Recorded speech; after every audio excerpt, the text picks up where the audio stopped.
नमस्कार, आप देख रहे हैं 4 PM और मैं हूं अभिषेक मिश्रा। देखिए, बिहार में विधान परिषद की 9 खाली सीटों के लिए चुनाव की तारीखों की घोषणा कर दी गई है। उसका पूरा शेड्यूल आ गया है और इसकी चर्चा हमने कल भी की है। 9 खाली सीटों में जेडीयू की सीटें भी हैं, बीजेपी की सीटें भी हैं। एक सीट संभवतः चिराग पासवान को भी मिलेगी और चिराग पासवान अपनी पार्टी से हुलास पांडे को विधान परिषद भेजना चाहेंगे या अपने भांजे को विधान परिषद भेजना चाहेंगे, यह देखना होगा। वेद प्रकाश पांडे जो उनकी पार्टी के युवा इकाई के प्रदेश अध्यक्ष हैं, रेस में वो भी आगे चल रहे हैं, तो जाहिर तौर पर या रेस में वो भी हैं। तो 3 मजबूत दावेदार हैं चिराग की पार्टी में एमएलसी पद के या एमएलसी के टिकट के, एमएलसी की उम्मीदवारी के। अब चिराग पासवान किसको भेजते हैं देखना पड़ेगा। पिक्चर अभी बहुत क्लियर नहीं है। सवाल जनता दल यूनाइटेड को है और लेकर है और जेडीयू को लेकर ही हम बात करेंगे। जनता दल यूनाइटेड में एक नाम तो बिल्कुल कंफर्म है कि वो विधान परिषद जाएंगे और जेडीयू में विधान परिषद जाने वाले जो एक नाम है वो है निशांत कुमार। देखिए, उपेंद्र कुशवाहा के बेटे दीपक प्रकाश और निशांत कुमार, नीतीश कुमार के बेटे निशांत कुमार, दोनों की स्थिति एक ही जैसी है।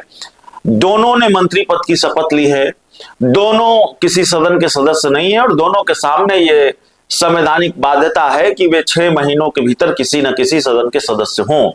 तो अब चूंकि विधान परिषद का चुनाव होना है और निशांत कुमार के बारे में कहा जा रहा था कि हरनौत की विधानसभा सीट से वो विधानसभा चुनाव लड़कर सदन जाएंगे, जहां से उनके पिता नीतीश कुमार पहली बार विधायक बने थे। लेकिन हरनौत के जो मौजूदा जेडीयू विधायक हैं हरिनारायण सिंह, उन्होंने तो दो टूक कहा कि भाई हम अपनी सीट छोड़ेंगे नहीं, हम अगली बार चुनाव नहीं लड़ेंगे लेकिन अब भी हम अपनी सीट छोड़ेंगे नहीं और मैं पिछले दरवाजे की राजनीति नहीं करूंगा। तो उन्होंने सीट छोड़ने से मना कर दिया। अब जेडीयू ने उनको सीट छोड़ने के लिए कहा कि नहीं कहा, ऐसी जानकारी नहीं है, लेकिन हमने पूछा था, उनका इंटरव्यू किया था कि अगर मगर का सवाल भी कई बार राजनीति में होता है, तो अगर मगर का ही सवाल था और इस अगर मगर के सवाल में उन्होंने कहा कि नहीं, मैं अपनी सीट नहीं छोड़ूंगा। तो अब निशांत विधान परिषद जाएंगे, दीपक प्रकाश भी विधान परिषद जाएंगे। तो जेडीयू में एक नाम फाइनल है निशांत कुमार का कि वो विधान परिषद भेजे जाएंगे। सवाल है कि जनता दल यूनाइटेड में और कौन कौन विधान परिषद जाएगा।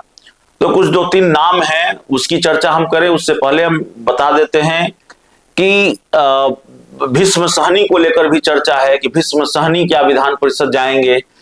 जिन विधान पार्षदों की सीटें खाली हो रही हैं उसमें जेडीयू के एमएलसी भीष्म सहनी भी हैं और भीष्म सहनी ने आनंद मोहन के खिलाफ सबसे पहले मोर्चा खोला था जेडीयू में। तो क्या इसका इनाम उनको मिलेगा?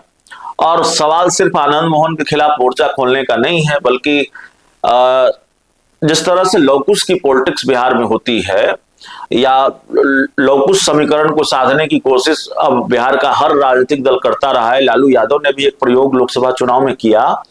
उसी तरह से सहनी समाज को साधने के लिए, क्योंकि मुकेश सहनी सन ऑफ मल्लाह कहे जाते हैं, इस वोट बैंक पर उनका प्रभाव है, तो इस प्रभाव को कम करने के लिए, मुकेश सहनी की ताकत को कम करने के लिए, उनके आधार वोट बैंक में सेंध लगाने के लिए बीजेपी और जेडीयू दोनों कोशिश करती रही है। बीजेपी की कोशिश तो ये सामने आई कि भाई उन्होंने हरी सहनी को मंत्री भी बनाया, हरी सहनी को भी लगातार प्रमोट किया और जनता दल यूनाइटेड की भी ये कोशिश रही है। तो क्या जनता दल यूनाइटेड, चूंकि भीष्म सहनी का कार्यकाल खत्म हो रहा है, जेडीयू इस वोट बैंक के मद्देनजर भीष्म सहनी को फिर विधान परिषद भेजेगी? ये बड़ा सवाल है। अब भीष्म सहनी रिपीट किए जाएंगे कि नहीं किए जाएंगे, लेकिन जेडीयू के तरफ से 3 संभावित जो दावेदार हैं और वो सामने आए हैं, जिन 3 को निशांत के अलावा, माफ कीजिएगा, निशांत के साथ जिन 3 लोगों को भेजा जा सकता है विधान परिषद निशांत को लेकर। तो एक तो निशांत कुमार जो नीतीश कुमार के बेटे हैं, पूर्व मुख्यमंत्री नीतीश कुमार के बेटे, वो जेडीयू कोटे से विधान परिषद जा सकते हैं। इसके अलावा ललन मंडल और राजीव कुमार सिंह, ये दोनों भी विधान परिषद जा सकते हैं। राजीव कुमार सिंह तारापुर से विधायक थे, लेकिन जो मौजूदा मुख्यमंत्री हैं सम्राट चौधरी उसी इलाके से आते हैं, तारापुर से ही आते हैं। और तारापुर विधानसभा चुनाव जब उनको लड़ना था विधानसभा का चुनाव, तो जेडीयू ने यह सीट सम्राट चौधरी के लिए छोड़ दी। तो राजीव कुमार जाहिर है बेटिकट हो गए, और अब जब बेटिकट हो गए तो क्या राजीव कुमार सिंह को विधान परिषद भेजा जा रहा है। फिलहाल 3 नाम तय माने जा रहे हैं कि तीन नामों का विधान परिषद जाना तय है जेडीयू कोटे से। फिर बता देते हैं, एक नाम है बिहार के मुख्यमंत्री नीतीश कुमार, माफ कीजिएगा, बिहार के पूर्व मुख्यमंत्री नीतीश कुमार के बेटे निशांत कुमार, ललन मंडल और राजीव कुमार सिंह। हालांकि देखना होगा कि तस्वीर अभी पूरी तरह से साफ नहीं है, जेडीयू से कौन जाएगा, बीजेपी से कौन जाएगा, और उपेंद्र कुशवाहा के बेटे दीपक प्रकाश भी जाएंगे कि नहीं जाएंगे। हालांकि नहीं जाएंगे वाली बात अब है नहीं, वो जाएंगे। और चिराग पासवान की पार्टी से कौन विधान परिषद जाता है। और एक सवाल यह भी कि क्या इस बार भी जीतन राम मांझी के हाथ खाली रह जाएंगे, वो भी एक सीट की डिमांड कर रहे हैं, तो क्या उनको एक सीट विधान परिषद की मिलेगी। तो इस पूरी रिपोर्ट में इतना ही। बहुत बहुत धन्यवाद।